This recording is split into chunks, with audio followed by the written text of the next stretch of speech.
کو مجلس اسلامیات اسلامیہ کالج پشاور کی دعوت پر پڑھا گیا تھا۔ انسان کو دنیا میں جتنی چیزوں سے سابقہ پیش آتا ہے ان میں سے کسی کے ساتھ بھی وہ کوئی معاملہ اس وقت تک نہیں کر سکتا جب تک وہ اس چیز کی ماہیت و کیفیت اور اپنے اور اس کے باہمی تعلق کے بارے میں کوئی رائے قائم نہ کر لے۔ اس سے بحث نہیں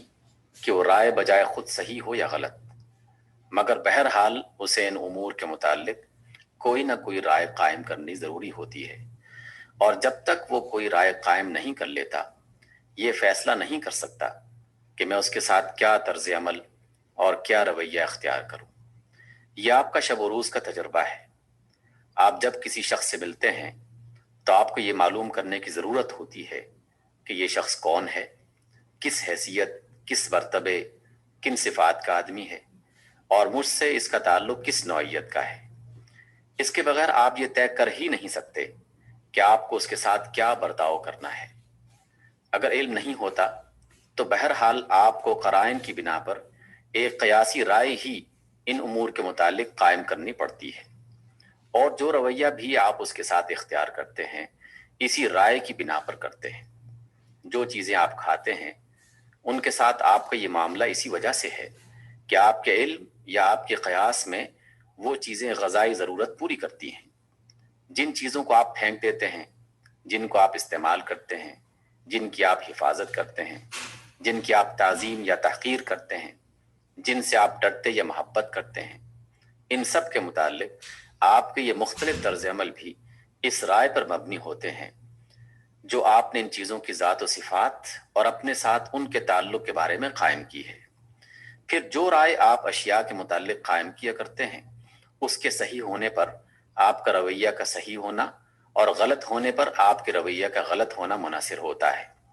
اور خود اس رائے کی غلطی و صحت کا مدار اس چیز پر ہوتا ہے کہ آیا آپ نے وہ رائے علم کی بنا پر قائم کی ہے یا قیاس پر یا وہم پر یا محض مشاہدہ حسی پر۔ مثلا ایک بچہ آگ کو دیکھتا ہے اور مجرد مشاہدہ حسی کی بنا پر یہ رائے قائم کرتا ہے کہ یہ بڑا خوبصورت چمکدار کھلونا ہے، چنانچہ اس رائے کے نتیجے میں اس سے یہ طرز عمل ظاہر ہوتا ہے کہ وہ اسے اٹھانے کے لیے ہاتھ بڑھا دیتا ہے۔ ایک دوسرا شخص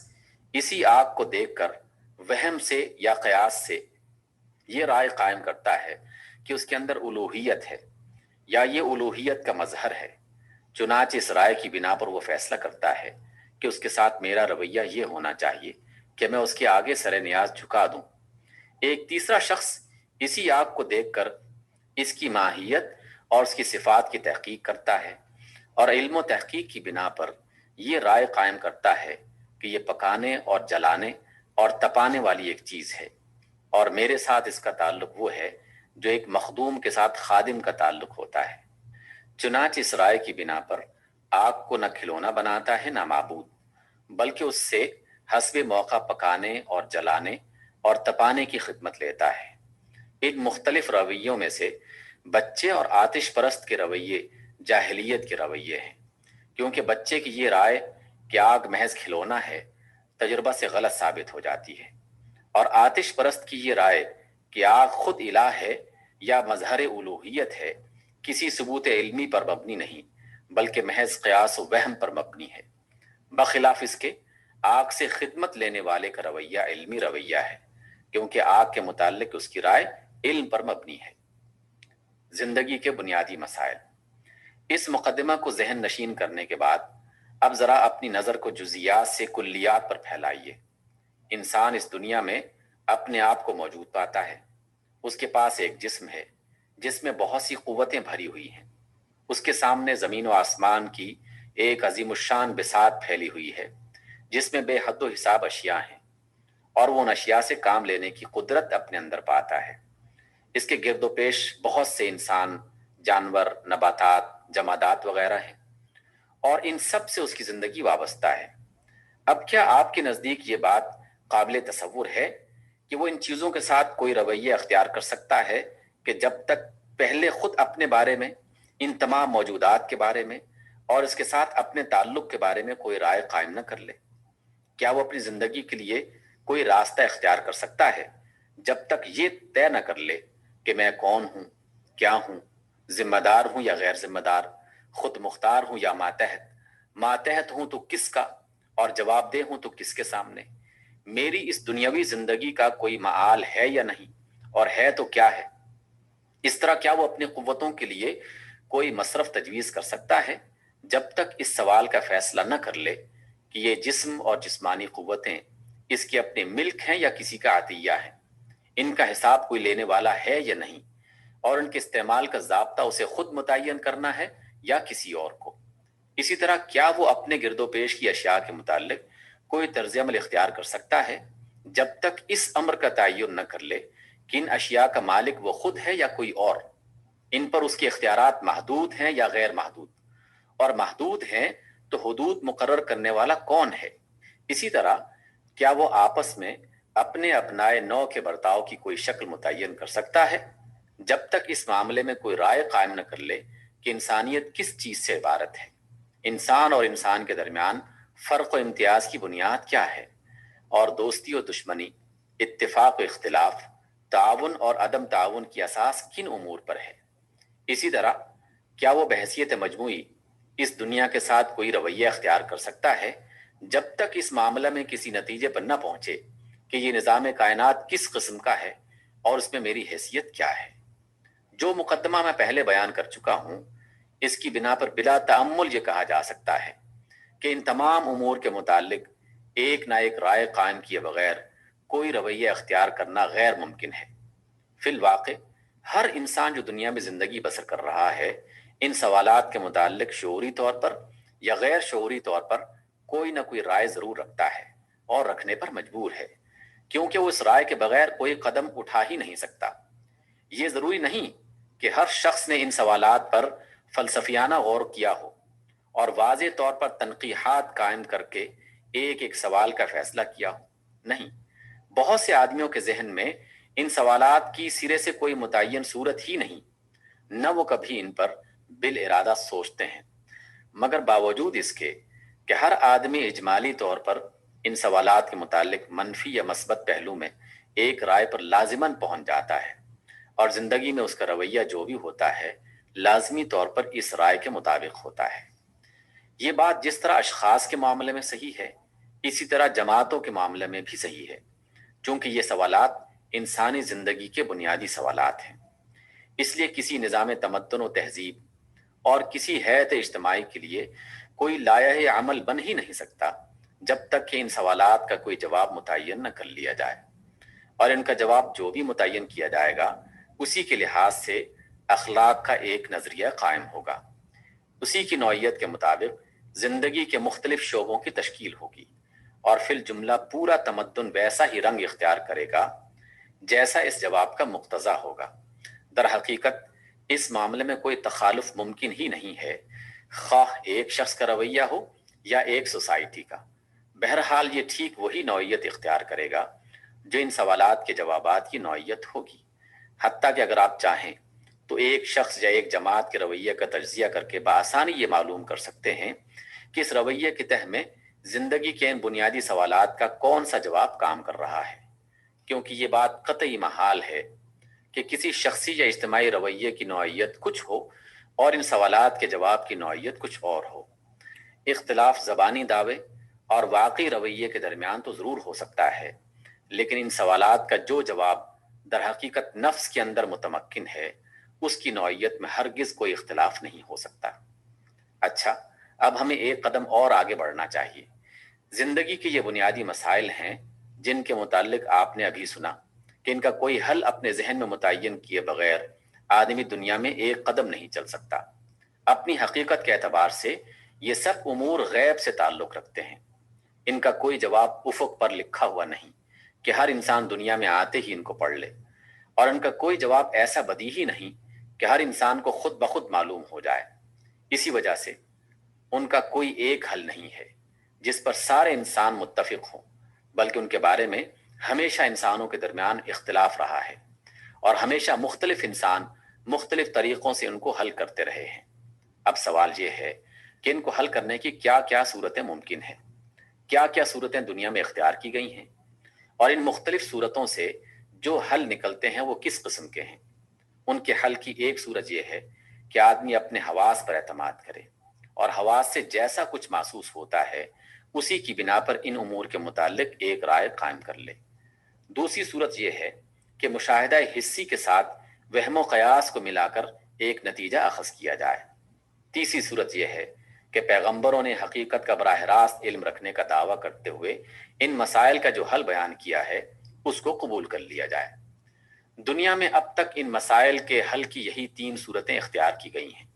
اور غالباً یہی 3 صورتیں ممکن بھی ہیں کہ ان میں سے ہر صورت ایک جداگانہ طریقے سے ان مسائل کو حل کرتی ہے۔ ہر ایک حل سے ایک خاص قسم کا رویہ وجود میں آتا ہے اور ایک خاص نظام اخلاق اور نظام تمدن بنتا ہے جو اپنی بنیادی خصوصیات میں دوسرے تمام حلوں کے پیدا کردہ رویوں سے مختلف ہوتا ہے۔ اب میں دکھانا چاہتا ہوں کہ ان مختلف طریقوں سے ان مسائل کے کیا حل نکلتے ہیں اور ہر ایک حل کس قسم کا رویہ پیدا کرتا ہے۔ خالص جاہلیت۔ حواس پر اعتماد کر کے جب انسان ان مسائل کے متعلق کوئی رائے قائم کرتا ہے تو اس طرز فکر کی عین فطرت کے تقاضے سے وہ اس نتیجے پر پہنچتا ہے کہ کائنات کا یہ سارا نظام ایک اتفاقی ہنگامہ اور وجود و ظہور ہے جس کے پیچھے کوئی مصلحت اور مقصد نہیں، یوں ہی بن گیا ہے، یوں ہی چل رہا ہے، یوں ہی بے نتیجہ ختم ہو جائے گا، اس کا کوئی مالک نظر نہیں آتا، لہٰذا وہ یا تو ہے ہی نہیں، یا اگر ہے تو انسان کی زندگی سے اس کا کوئی تعلق نہیں۔ انسان ایک قسم کا جانور ہے جو شاید اتفاقاً پیدا ہو گیا ہے، کچھ خبر نہیں کہ اس کو کس نے پیدا کیا یا یہ خود پیدا ہو گیا ہے۔ بہرحال یہ سوال خارج از بحث ہے، ہم صرف اتنا جانتے ہیں کہ زمین پر پایا جاتا ہے، کچھ خواہشیں رکھتا ہے جنہیں پورا کرنے کے لیے اس کی طبیعت اندر سے زور کرتی ہے، کچھ قوا اور کچھ آلات رکھتا ہے جو ان خواہشوں کی تکمیل کا ذریعہ بن سکتے ہیں، اور ان کے گرد و پیش زمین کے دامن پر بے حد و حساب سامان پھیلا ہوا ہے جس پر یہ اپنے قوا اور آلات کو استعمال کر کے اپنی خواہشات کی تکمیل کر سکتا ہے، اور اس کی قوتوں کا کوئی مصرف اس کے سوا نہیں ہے کہ یہ اپنی خواہشات و ضروریات زیادہ سے زیادہ کمال کے ساتھ پورا کرے، اور دنیا کی کوئی حیثیت اس کے سوا نہیں ہے کہ وہ ایک خانہ یغما ہے جو اس کے لیے پھیلا ہوا ہے، انسان اس پر ہاتھ مارے، کوئی صاحب امر نہیں جس کے سامنے اس نے جواب دینا ہے، اور نہ کوئی علم کا منبع اور ہدایت کا سرچشمہ موجود ہے جہاں سے انسان کو اپنی زندگی کا قانون مل سکتا ہے۔ لہٰذا انسان ایک خود مختار اور غیر ذمہ دار ہستی ہے، اپنے لیے ضابطہ و قانون بنانا اور اپنی قوتوں کا مصرف تجویز کرنا اور موجودات کے ساتھ اپنے طرز عمل کا تعین کرنا اس کا اپنا کام ہے۔ اس کے لیے اگر کوئی ہدایت ہے تو جانوروں کی زندگی میں، پتھروں کی سرگزشت میں، یا خود اپنی تاریخ کے تجربات میں ہے، اور یہ اگر کسی کے سامنے جواب دہ ہے تو آپ اپنے سامنے یا اس اقتدار کے سامنے ہے جو خود انسانوں ہی میں سے پیدا ہو کر افراد پر مستولی ہو جائے۔ زندگی جو کچھ ہے یہی دنیاوی زندگی ہے، اور اعمال کے سارے نتائج اسی زندگی کی حد تک ہیں، لہٰذا صحیح اور غلط، مفید اور مضر، قابل اخذ اور قابل ترک ہونے کا فیصلہ صرف انہی نتائج کے لحاظ سے کیا جائے گا جو اس دنیا میں ظاہر ہوتے ہیں۔ یہ ایک پورا نظریہ حیات ہے جس میں انسانی زندگی کے تمام بنیادی مسائل کا جواب حسی مشاہدہ پر دیا گیا ہے، اور اس جواب کا ہر جز دوسرے جز کے ساتھ کم از کم ایک منطقی ربط، ایک مزاجی موافقت ضرور رکھتا ہے، جس کی وجہ سے انسان دنیا میں ایک ہموار و یکساں رویہ اختیار کر سکتا ہے، قطع نظر اس کے کہ یہ جواب اور اس سے پیدا ہونے والا رویہ بجائے خود صحیح ہو یا غلط۔ اب اس رویے پر ایک نگاہ ڈالیے جو اس جواب کی بنا پر آدمی دنیا میں اختیار کرتا ہے۔ انفرادی زندگی میں اس نقطۂ نگاہ کا لازمی نتیجہ یہ ہے کہ انسان اول سے لے کر آخر تک خود مختارانہ اور غیر ذمہ دارانہ طرز عمل اختیار کر لے، وہ اپنے آپ کو اپنے جسم اور اپنی جسمانی قوتوں کا مالک سمجھے، اس لیے اپنے حسب منشا جس طرح چاہے گا انہیں استعمال کرے گا۔ دنیا کی جو چیزیں اس کے قبضے قدرت میں آئیں گی اور جن انسانوں پر اس کو اقتدار حاصل ہوگا ان سب کے ساتھ وہ اس طرح کا برتاؤ کرے گا جیسے کہ وہ ان کا مالک ہے۔ اس کے اختیارات کو محدود کرنے والی چیز صرف قوانین قدرت کی حدیں اور اجتماعی زندگی کی ناگزیر بندشیں ہوں گی۔ خود اس کے لیے اپنے نفس میں کوئی ایسا اخلاقی احساس، ذمہ داری کا احساس یا کسی باز پرس کا خوف نہ ہوگا جو اسے شتر بے مہار ہونے سے روکتا ہو۔ جہاں خارجی رکاوٹیں نہ ہوں اور جہاں وہ ان رکاوٹوں کے علی الرغم کام کرنے پر قادر ہو، وہاں تو اس کے عقیدے کا فطری اقتضا یہی ہے کہ وہ ظالم، بددیانت، شریر اور مفسد ہو۔ وہ فطرتاً خود غرض، مادہ پرست اور ابن الوقت ہوگا۔ اس کی زندگی کا کوئی مقصد اپنی نفسانی خواہشات اور حیوانی ضروریات کی خدمت کے سوا کچھ نہ ہوگا، اور اس کی نگاہ میں قدر و قیمت صرف ان چیزوں کی ہوگی جو اس کے اس مقصد زندگی کے لیے کوئی قیمت رکھتی ہوں گی۔ افراد میں یہ سیرت و کردار پیدا ہونا اسی عقیدے کا فطری اور منطقی نتیجہ ہے۔ بے شک یہ ممکن ہے کہ مصلحت اور دور اندیشی کی بنا پر ایسا شخص ہمدرد ہو، ایثار پیشہ ہو، اپنی قوم کی فلاح و ترقی کے لیے جان توڑ کوشش کرتا ہو، اور فی الجملہ اپنی زندگی میں ایک طرح کے ذمہ دارانہ اخلاق کا اظہار کرے۔ لیکن جب آپ اس کے رویے کا تجزیہ کریں گے تو معلوم ہوگا کہ دراصل یہ اس کی خود غرضی و نفسانیت ہی کی توسیع ہے۔ وہ اپنے ملک یا اپنی قوم کی بھلائی میں اپنی بھلائی دیکھتا ہے، اس لیے اس کی بھلائی چاہتا ہے۔ یہی وجہ ہے کہ ایسا شخص زیادہ سے زیادہ بس ایک نیشنلسٹ ہی ہو سکتا ہے۔ پھر جو سوسائٹی اس ذہنیت کے افراد سے بنے گی، اس کی امتیازی خصوصیات یہ ہوں گی: سیاست کی بنیاد انسانی حاکمیت پر قائم ہوگی، خواہ وہ ایک شخص یا ایک خاندان یا ایک طبقہ کی حاکمیت ہو یا جمہور کی حاکمیت۔ زیادہ سے زیادہ بلند اجتماعی تصور جو قائم کیا جا سکے گا وہ بس دولت مشترکہ، کامن ویلتھ کا تصور ہوگا۔ اس مملکت میں قانون ساز انسان ہوں گے۔ تمام قوانین خواہش اور تجربی مصلحت کی بنیاد پر بنائے اور بدلے جائیں گے، اور منفعت پرستی اور مصلحت پرستی ہی کے لحاظ سے پالیسیاں بھی بنائی اور بدلی جائیں گی۔ مملکت کی حدود میں وہ لوگ زور کر کے ابھر آئیں گے جو سب سے زیادہ طاقتور اور سب سے زیادہ چالاک، مکار، جھوٹے، دغاباز، سنگ دل اور خبیث النفس ہوں گے۔ سوسائٹی کی رہنمائی اور مملکت کی زمام کار انہی کے ہاتھ میں ہوگی، اور ان کی کتاب آئین میں زور کا نام حق اور بیزوری کا نام باطل ہوگا۔ تمدن و معاشرت کا سارا نظام نفس پرستی پر قائم ہوگا۔ لذات نفس کی طلب ہر اخلاقی قید سے آزاد ہوتی چلی جائے گی، اور تمام اخلاقی معیار اس طرح قائم کیے جائیں گے کہ ان کی وجہ سے لذتوں کے حصول میں کم سے کم رکاوٹ ہو۔ اسی ذہنیت سے آرٹ اور لٹریچر متاثر ہوں گے، اور ان کے اندر اوریانی و شہوانیت کے عناصر بڑھتے چلے جائیں گے۔ معاشی زندگی میں کبھی جاگیرداری سسٹم برسر عروج آ جائے گا، کبھی سرمایہ داری نظام اس کی جگہ لے گا، اور کبھی مزدور شورش کر کے اپنی ڈکٹیٹرشپ قائم کر لیں گے۔ عدل سے بہرحال معیشت کا رشتہ کبھی قائم نہیں ہو سکے گا، کیونکہ دنیا اور اس کی دولت کے بارے میں اس سوسائٹی کے ہر فرد کا بنیادی رویہ اس تصور پر مبنی ہوگا کہ یہ خانہ یغما ہے جس پر حسب موقع ہاتھ مارنے کے لیے وہ آزاد ہے۔ پھر اس سوسائٹی میں افراد کو تیار کرنے کے لیے تعلیم و تربیت کا جو نظام ہوگا، اس کا مزاج بھی اسی تصور حیات اور اسی رویے کے مناسب حال ہوگا۔ اس میں ہر نئی آنے والی نسل کو دنیا اور انسان اور دنیا میں انسان کی حیثیت کے متعلق وہی تصور دیا جائے گا جس کی تشریح میں نے اوپر کی ہے۔ تمام معلومات خواہ وہ کسی شعبہ علم سے متعلق ہوں، ان کو ایسی ہی ترتیب کے ساتھ دی جائیں گی کہ آپ ان کے ذہن میں زندگی کا تصور یہ پیدا ہو جائے، اور پھر ساری تربیت اسی ڈھنگ کی ہوگی کہ وہ زندگی میں یہی رویہ اختیار کرنے اور اسی طرز کی سوسائٹی میں کھپ جانے کے لیے تیار ہوں۔ اس تعلیم و تربیت کی خصوصیات کے متعلق مجھے آپ سے کچھ کہنے کی ضرورت نہیں، کیونکہ آپ لوگوں کو اس کا ذاتی تجربہ ہے۔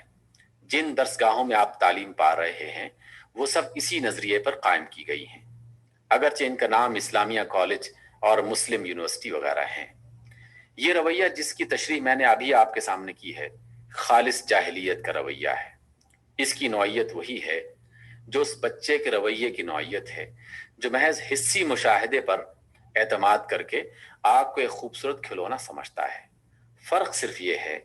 کہ اس مشاہدے کی غلطی فوراً تجربے سے ظاہر ہو جاتی ہے، کیونکہ جس آگ کو کھلونا سمجھ کر وہ دست اندازی کا یہ رویہ اختیار کرتا ہے وہ گرم آگ ہوتی ہے، ہاتھ لاتے ہی فوراً بتا دیتی ہے کہ میں کھلونا نہیں ہوں۔ بخلاف اس کی یہاں مشاہدے کی غلطی بڑی دیر سے کھلتی ہے، بلکہ بہتوں پر کھلتی ہی نہیں، کیونکہ جس آگ پر یہ ہاتھ ڈالتے ہیں اس کی آنچ دھیمی ہے، فوراً چرکا نہیں دیتی، بلکہ صدیوں تک تپاتی رہتی ہے۔ تاہم اگر کوئی شخص تجربات سے سبق لینے کے لیے تیار ہو تو شب و روز کی زندگی میں اس نظریے کی بدولت افراد کی بے ایمانیوں، حکام کے مظالم، منصفوں کی بے انصافیوں، مالداروں کی خود غرضیوں اور عام لوگوں کی بد اخلاقیوں کا جو تلخ تجربہ اس کو ہوتا ہے، اور بڑے پیمانے پر اسی نظریے سے قوم پرستی، امپیریلزم، جنگ و فساد، ملک گیری اور اقوام کشی کے جو شرارے نکلتے ہیں، ان کے چرکوں سے وہ نتیجہ نکال سکتا ہے کہ یہ رویہ جاہلیت کا رویہ ہے، علمی رویہ نہیں ہے، کیونکہ انسان نے اپنے متعلق اور نظام کائنات کے متعلق جو رائے قائم کر کے یہ رویہ اختیار کیا ہے وہ امر واقع کے مطابق نہیں ہے، ورنہ اس سے برے نتائج ظاہر نہ ہوتے۔ اب ہمیں دوسرے طریقے کا جائزہ لینا چاہیے۔ زندگی کے بنیادی مسائل کو حل کرنے کا دوسرا طریقہ یہ ہے کہ مشاہدے کے ساتھ قیاس و وہم سے کام لے کر ان مسائل کے متعلق کوئی رائے قائم کی جائے۔ اس طریقے سے 3 مختلف رائے قائم کی گئی ہیں اور ہر ایک رائے سے ایک خاص قسم کا رویہ پیدا ہوا ہے۔ نمبر 1، شرک۔ ایک رائے یہ ہے کہ کائنات کا یہ نظام بے خداوند تو نہیں، مگر اس کا ایک خداوند الہ یا رب نہیں ہے، بلکہ بہت سے خداوند الہ اور ارباب ہیں۔ کائنات کی مختلف قوتوں کا سرشتہ مختلف خداؤں کے ہاتھوں میں ہے،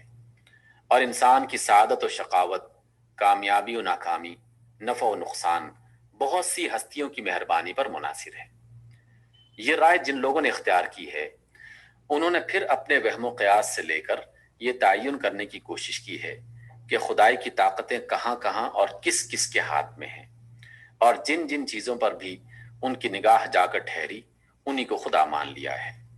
اس رائے کی بنا پر جو طرز عمل انسان اختیار کرتا ہے اس کی امتیازی خصوصیات یہ ہیں۔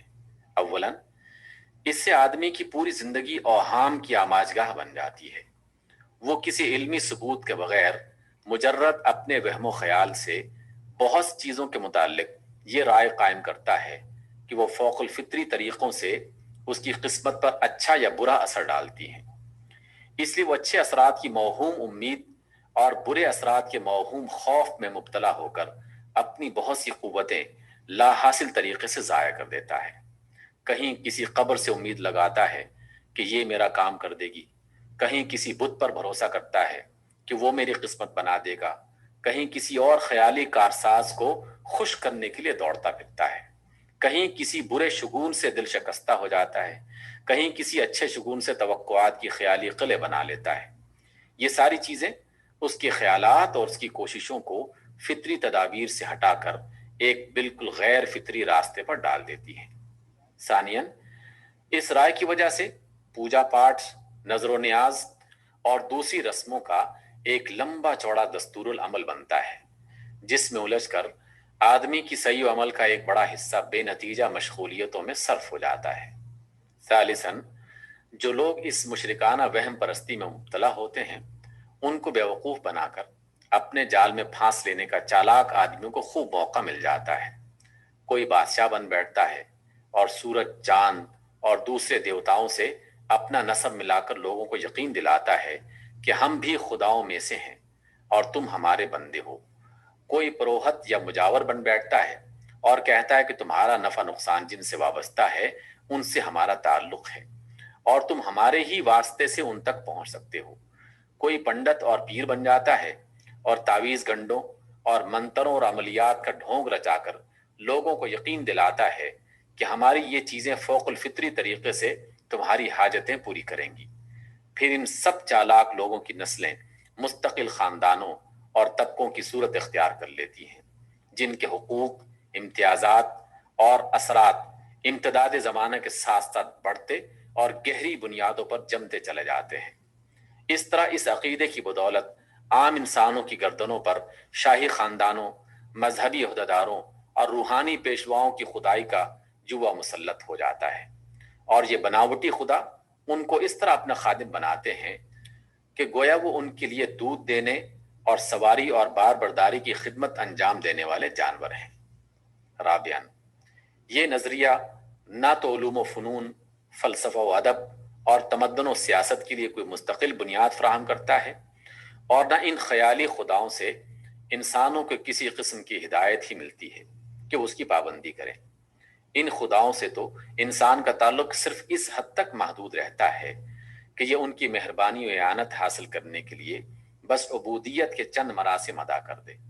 باقی رہے زندگی کے معاملات تو ان کے متعلق قوانین اور ضوابط بنانا اور عمل کے طریقے معین کرنا انسان کا اپنا کام ہوتا ہے۔ اس طرح مشرک سوسائٹی عملاً انہی سب راہوں پر چلتی ہے جن کا ذکر خالص جاہلیت کے سلسلے میں ابھی آپ کو بتا چکا ہوں۔ وہی اخلاق، وہی اعمال، وہی طرز تمدن، وہی سیاست، وہی نظام معیشت اور وہی علم و ادب۔ ان تمام حیثیتوں سے شرک کے رویے اور خالص جاہلیت کے رویے میں کوئی اصولی فرق نہیں ہوتا۔ نمبر 2، رہبانیت۔ دوسری رائے جو مشاہدے کے ساتھ قیاس و وہم کو ملا کر قائم کی گئی ہے وہ یہ ہے کہ دنیا اور یہ جسمانی وجود انسان کے لیے ایک دارالعذاب ہے۔ انسان کی روح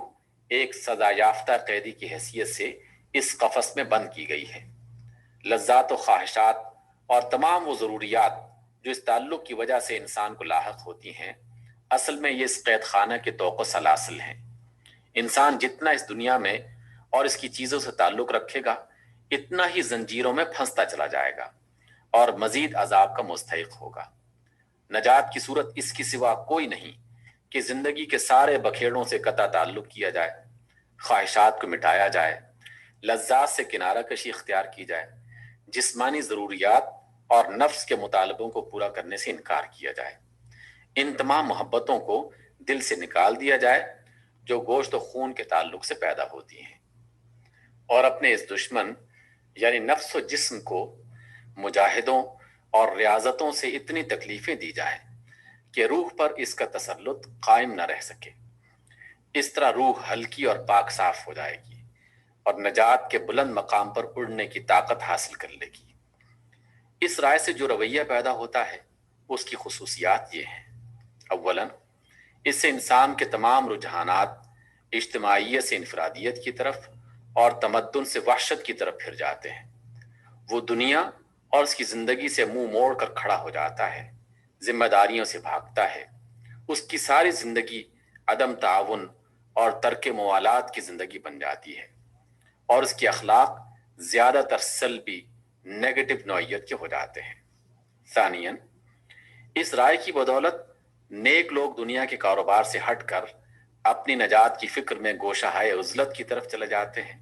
اور دنیا کے سارے معاملات شریر لوگوں کے ہاتھوں میں آ جاتے ہیں۔ ثالثاً، تمدن میں اس رائے کا اثر جس حد تک پہنچتا ہے اس سے لوگوں کے اندر سلبی اخلاقیات، غیر تمدنی، ان سوشل اور انفرادیت پسندانہ انڈیویجولسٹک رجحانات اور مایوسانہ خیالات پیدا ہو جاتے ہیں۔ ان کی عملی قوتیں سرد ہو جاتی ہیں، وہ ظالموں کے لیے نرم نوالا بن جاتے ہیں، اور ہر جابر حکومت ان کو آسانی سے قابو میں لا سکتی ہے۔ در حقیقت یہ نظریہ عوام کو ظالموں کے لیے ذلول، ٹیم بنانے پر جادو کی تاثیر رکھتا ہے۔ رابعاً، انسانی فطرت سے اس راہبانہ نظریے کی مستقل جنگ رہتی ہے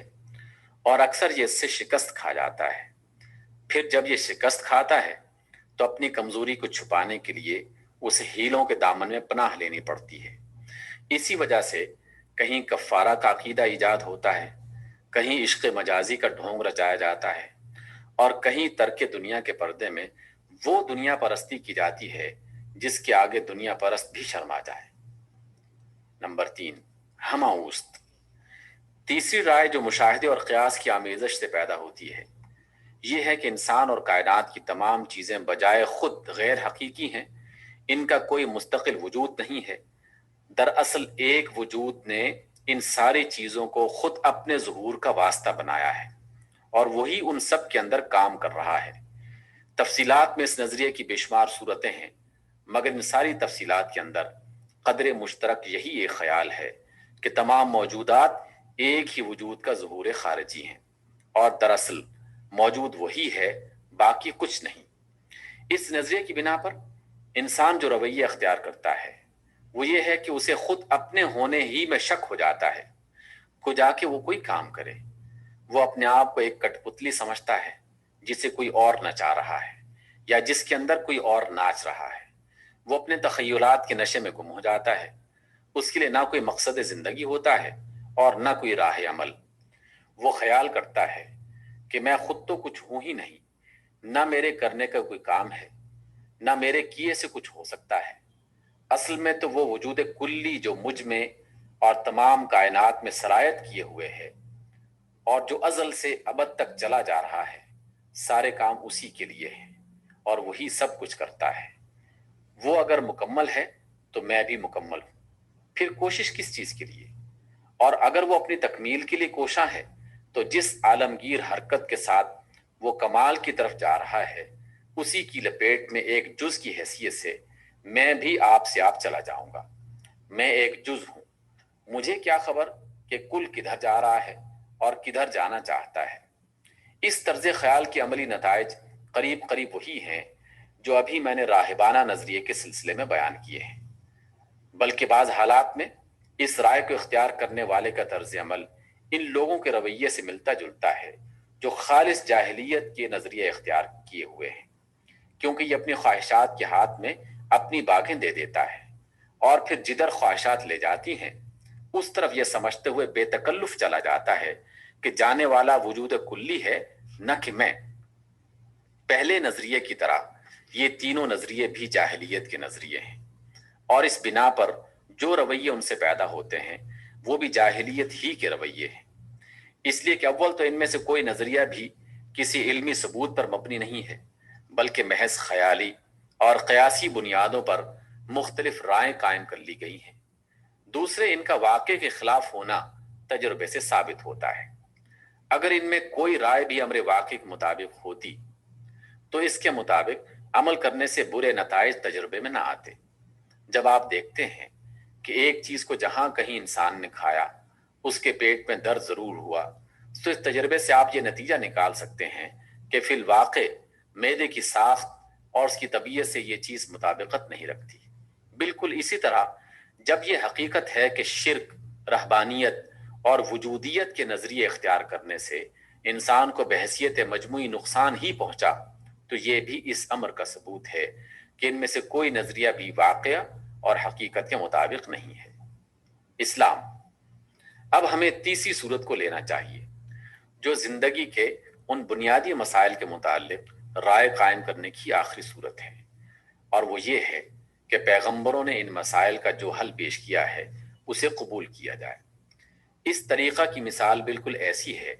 جیسے کسی اجنبی مقام پر آپ ہوں اور آپ کو خود اس مقام کے متعلق کوئی واقفیت نہ ہو، تو آپ کسی دوسرے شخص سے دریافت کریں اور اس کی رہنمائی میں وہاں کی سیر کریں۔ ایسی صورتحال جب پیش آتی ہے تو آپ پہلے اس شخص کو تلاش کرتے ہیں جو خود واقف کار ہونے کا دعویٰ کرے، پھر آپ قرائن سے اس امر کا اطمینان کرنے کی کوشش کرتے ہیں کہ وہ شخص قابل اعتماد ہے یا نہیں، پھر آپ اس کی رہنمائی میں چل کر دیکھتے ہیں، اور جب تجربے سے یہ ثابت ہو جاتا ہے کہ اس کی فراہم کردہ معلومات کے مطابق جو عمل آپ نے کیا اس سے کوئی برا نتیجہ نہیں نکلا، تو آپ کو پورا اطمینان ہو جاتا ہے کہ واقعی وہ شخص واقف کار تھا اور اس جگہ کے متعلق جو معلومات اس نے دی تھی وہ صحیح تھی۔ یہ ایک علمی طریقہ ہے، اور اگر کوئی دوسرا طریقہ علمی ممکن نہ ہو تو پھر رائے قائم کرنے کے لیے یہی ایک صحیح طریقہ ہو سکتا ہے۔ اب دیکھیے، دنیا آپ کے لیے ایک اجنبی جگہ ہے، آپ کو نہیں معلوم کہ اس کی حقیقت کیا ہے، اس کا انتظام کس قسم کا ہے، کس آئین پر یہ کارخانہ چل رہا ہے، اس کے اندر آپ کی حیثیت کیا ہے، اور یہاں آپ کے لیے کیا رویہ مناسب ہے۔ آپ نے پہلے یہ رائے قائم کی کہ جیسا بظاہر نظر آتا ہے اصل حقیقت بھی وہی ہے۔ آپ نے اس رائے پر عمل کیا، پھر نتیجہ غلط نکلا۔ پھر آپ نے قیاس اور گمان کی بنا پر مختلف رائے قائم کی اور ہر ایک پر عمل کر کے دیکھا، مگر ہر صورت میں نتیجہ غلط ہی رہا۔ اس کے بعد آخری صورت یہی ہے کہ آپ پیغمبروں کی طرف رجوع کریں۔ یہ لوگ واقف کار ہونے کا دعویٰ کرتے ہیں، ان کے حالات کی جتنی چھان بین بھی کی جاتی ہے، ان سے معلوم ہوتا ہے کہ نہایت سچے، نہایت امین، نہایت نیک، نہایت بے غرض اور نہایت صحیح الدماغ لوگ ہیں۔ لہٰذا بادی النظر میں ان پر اعتماد کرنے کے لیے کافی وجہ موجود ہے۔ اب صرف یہ دیکھنا باقی رہ جاتا ہے کہ دنیا کے متعلق اور دنیا میں آپ کی حیثیت کے متعلق جو معلومات وہ دیتے ہیں وہ کہاں تک لگتی ہوئی ہیں، ان کے خلاف کوئی عملی ثبوت تو نہیں ہے، اور ان کے مطابق جو رویہ دنیا میں اختیار کیا گیا وہ تجربے سے کیسا ثابت ہوا۔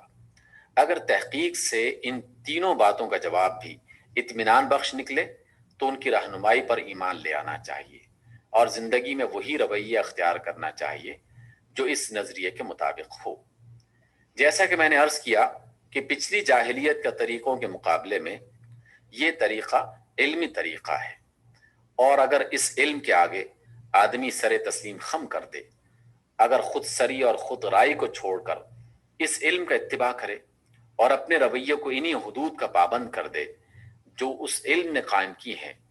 تو اسی طریقے کا نام اسلامی طریقہ ہے۔ انبیاء کا نظریہ کائنات و انسان۔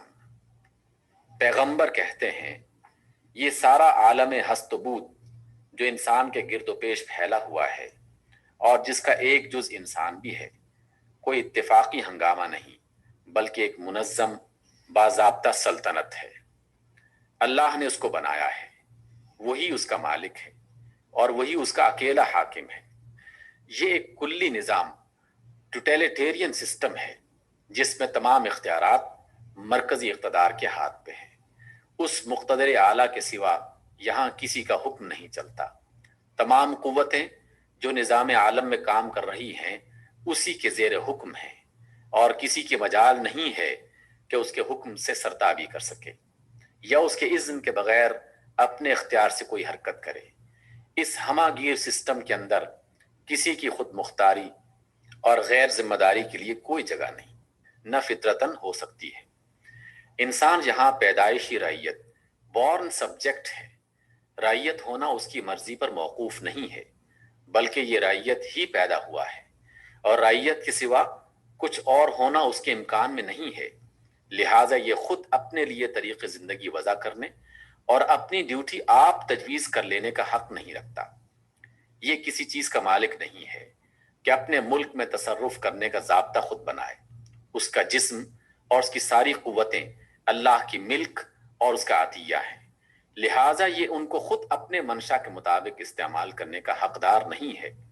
بلکہ جس نے یہ چیزیں اس کو عطا کی ہیں اسی کی مرضی کے مطابق اسے ان کو استعمال کرنا چاہیے۔ اسی طرح جو اشیاء اس کے گرد و پیش دنیا میں پائی جاتی ہیں، زمین، جانور، پانی، نباتات، معدنیات وغیرہ، یہ سب اللہ کی ملک ہیں، انسان ان کا مالک نہیں ہے۔ لہٰذا انسان کو ان پر بھی اپنی مرضی کے مطابق تصرف کرنے کا کوئی حق نہیں، بلکہ اسے ان کے ساتھ اس قانون کے مطابق برتاؤ کرنا چاہیے جو اصل مالک نے مقرر کیا ہے۔ اسی طرح وہ تمام انسان بھی جو زمین پر بستے ہیں اور جن کی زندگی ایک دوسرے سے وابستہ ہے، اللہ کی رعیت ہے۔ لہٰذا ان کو اپنے باہمی تعلقات کے بارے میں خود اصول اور ضابطے مقرر کر لینے کا کوئی حق نہیں۔ ان کے جملہ تعلقات خدا کے بنائے ہوئے قانون پر مبنی ہونے چاہیے۔ رہی یہ بات کہ وہ خدا کا قانون کیا ہے، تو پیغمبر کہتے ہیں کہ جس ذریعہ علم کی بنا پر ہم تمہیں دنیا کی اور خود تمہاری یہ حقیقت بتا رہے ہیں، اسی ذریعہ علم سے ہم کو خدا کا قانون بھی معلوم ہوا ہے۔ خدا نے خود ہم کو اس بات پر مامور کیا ہے کہ یہ علم تم تک پہنچا دیں، لہٰذا تم ہم پر اعتماد کرو، ہمیں اپنے بادشاہ کا نمائندہ تسلیم کرو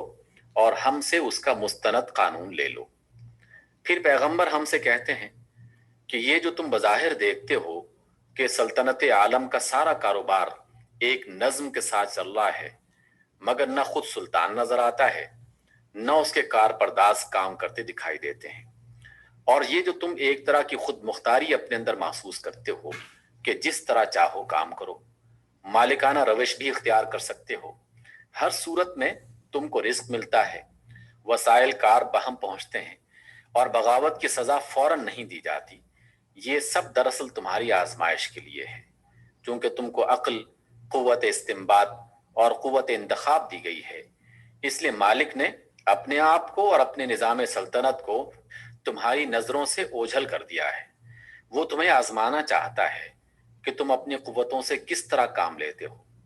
اس نے تم کو سمجھ بوجھ، انتخاب کی آزادی اور ایک طرح کی خود اختیاری عطا کر کے چھوڑا ہے۔ اب اگر تم اپنی رعیت ہونے کی حیثیت کو سمجھو اور برضا و رغبت اس حیثیت کو اختیار کر لو، بغیر اس کے کہ تم پر اس حیثیت میں رہنے کے لیے کوئی جبر ہو، تو اپنے مالک کی آزمائش میں کامیاب ہوگے۔ اور اگر رعیت ہونے کی حیثیت کو نہ سمجھو یا سمجھنے کے باوجود باغیانہ روش اختیار کرو تو امتحان میں ناکام ہو جاؤ گے۔ اسی امتحان کی غرض سے تم کو دنیا میں کچھ اختیارات دیے گئے ہیں۔ دنیا کی بہت سی چیزیں تمہارے قبضہ قدرت میں دی گئی ہیں اور تم کو عمر بھر کی مہلت دی گئی ہے۔ اس کے بعد پیغمبر ہمیں بتاتے ہیں کہ یہ دنیاوی زندگی چونکہ امتحان کی مہلت ہے، لہٰذا یہاں نہ حساب نہ جزا سزا۔ یہاں جو کچھ دیا جاتا ہے لازم نہیں ہے کہ وہ کسی عمل نیک کا انعام ہی ہو۔ وہ اس بات کی علامت نہیں ہے کہ اللہ تم سے خوش ہے یا جو کچھ تم کر رہے ہو وہ درست ہے، بلکہ دراصل وہ محض امتحان کا سامان ہے۔ مال و دولت، اولاد، خدام و حکومت، اسباب زندگی، یہ سب وہ چیزیں ہیں جو تم کو امتحان کی غرض سے دی جاتی ہیں تاکہ تم ان پر کام کر کے دکھاؤ اور اپنی اچھی یا بری قابلیتوں کا اظہار کرو۔ اسی طرح جو تکلیفیں، نقصانات، مصائب وغیرہ آتے ہیں وہ بھی لازماً کسی عمل بد کی سزا نہیں ہے، بلکہ ان میں سے بعض قانون فطرت کے تحت آپ سے آپ ظاہر ہونے والے نتائج ہیں۔ بعض آزمائش کے ذیل میں آتے ہیں اور بعض اس وجہ سے پیش آتے ہیں کہ حقیقت کے خلاف رائے قائم کر کے جب تم ایک رویہ اختیار کرتے ہو تو لامحالہ تم کو چوٹ لگتی ہے۔ بہرحال یہ دنیا دار الجزا نہیں ہے بلکہ دار الامتحان ہے۔ یہاں جو کچھ نتائج ظاہر ہوتے ہیں وہ کسی طریقہ یا کسی عمل کی صحیح یا غلط، نیک یا بد، قابل ترک یا قابل اخذ ہونے کا معیار نہیں بن سکتے۔ اصل معیار آخرت کے نتائج ہیں۔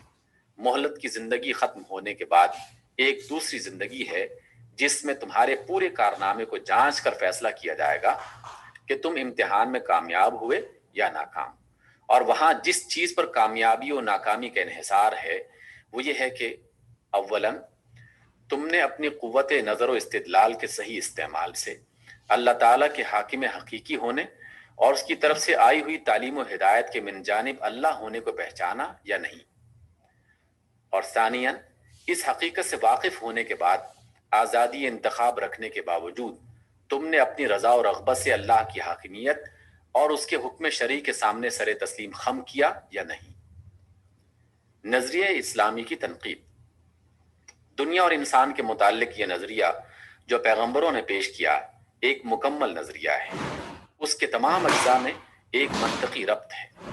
کوئی جز دوسرے جز سے متناقض نہیں ہے۔ اس سے تمام واقعات عالم کی پوری توجیہ اور آثار کائنات کی پوری تعبیر ملتی ہے۔ کوئی ایک چیز بھی مشاہدہ یا تجربہ میں ایسی نہیں آتی جس کی توجیہ اس نظریے سے نہ کی جا سکتی ہو۔ لہٰذا یہ ایک علمی نظریہ ہے۔ علمی نظریہ کی جو تعریف بھی کی جائے وہ اس پر صادق آتی ہے۔ پھر کوئی مشاہدہ یا تجربہ آج تک ایسا نہیں ہوا جس سے یہ نظریہ ٹوٹ جاتا ہو، لہٰذا یہ اپنی جگہ قائم ہے۔ ٹوٹے ہوئے نظریات میں اس کو شمار نہیں کیا جا سکتا۔ پھر نظام عالم کا جو مشاہدہ ہم کرتے ہیں اس سے یہ نظریہ نہایت اغلب نظر آتا ہے۔ کائنات میں جو زبردست تنظیم پائی جاتی ہے اس کو دیکھ کر یہ کہنا زیادہ قرین دانش ہے کہ اس کا کوئی ناظم ہے بنسبت اس کے کہ کوئی ناظم نہیں ہے۔ اسی طرح اس تنظیم کو دیکھ کر یہ نتیجہ نکالنا زیادہ معقول ہے کہ یہ مرکزی نظام ہے اور ایک ہی مختار کل اس کا ناظم ہے بنسبت اس کے کہ یہ لامرکزی نظام ہے اور بہت سے ناظموں کے ماتحت چل رہا ہے۔ اس طرح جو حکمت کی شان اس کائنات کے نظام سے علانیہ محسوس ہوتی ہے اسے دیکھ کر یہ رائے قائم کرنا زیادہ قریب از عقل ہے کہ یہ حکیمانہ اور با مقصد نظام ہے بنسبت اس کے کہ بے مقصد ہے اور محض بچے کا کھیل ہے۔ پھر جب ہم اس حیثیت سے غور کرتے ہیں کہ اگر واقعی یہ نظام کائنات ایک سلطنت ہے اور انسان اس نظام کا ایک جز ہے تو یہ بات ہم کو سراسر معقول معلوم ہوتی ہے کہ اس نظام میں انسان کی خود مختاری اور غیر ذمہ داری کے لیے کوئی جگہ نہیں ہونی چاہیے۔ اس لحاظ سے یہ ہم کو نہایت معقول، موسٹ ریزنیبل نظریہ معلوم ہوتا ہے۔ پھر جب ہم عملی نقطۂ نظر سے دیکھتے ہیں تو یہ بالکل ایک قابل عمل نظریہ ہے۔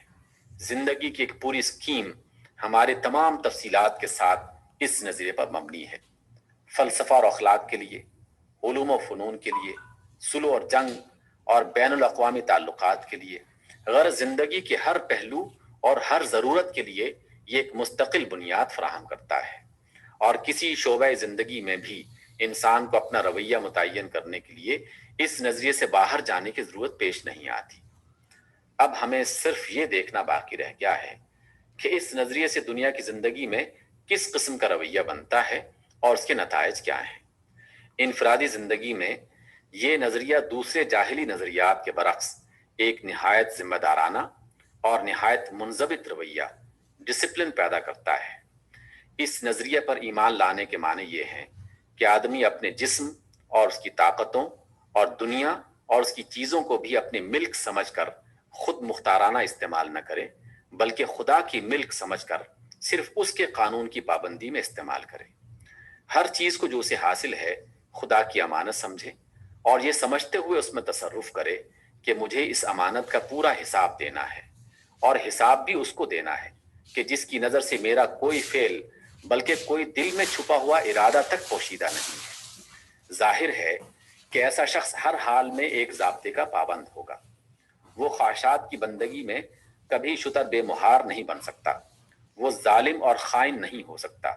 اس کی سیرت پر کامل اعتماد کیا جا سکتا ہے، وہ ضابطہ کی پابندی کے لیے کسی خارجی دباؤ کا محتاج نہیں ہوتا، اس کے اپنے نفس میں ایک زبردست اخلاقی انضباط پیدا ہو جاتا ہے جو اسے ان مواقع پر راستی اور حق پر قائم رکھتا ہے، جو اسے کسی دنیاوی طاقت کی باز پرس کا خطرہ نہیں ہو سکتا۔ یہ خدا کا خوف اور امانت کا احساس وہ چیز ہے جس سے بڑھ کر سوسائٹی کو قابل اعتماد افراد فراہم کرنے کا کوئی دوسرا ذریعہ تصور میں نہیں آ سکتا۔ مزید برآں یہ نظریہ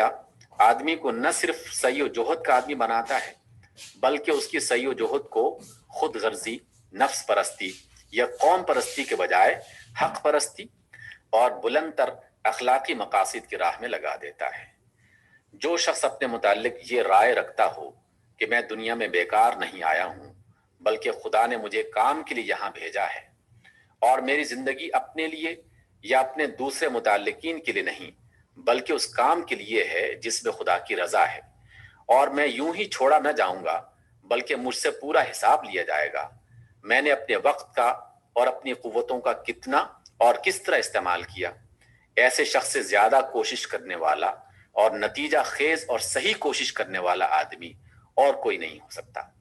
لہٰذا یہ نظریہ ایسے بہتر افراد پیدا کرتا ہے کہ ان سے بہتر انفرادی رویے کا تصور کرنا مشکل ہے۔ اب اجتماعی پہلو میں دیکھیے، سب سے پہلے تو یہ نظریہ انسانی اجتماعیت کی بنیاد بدل دیتا ہے۔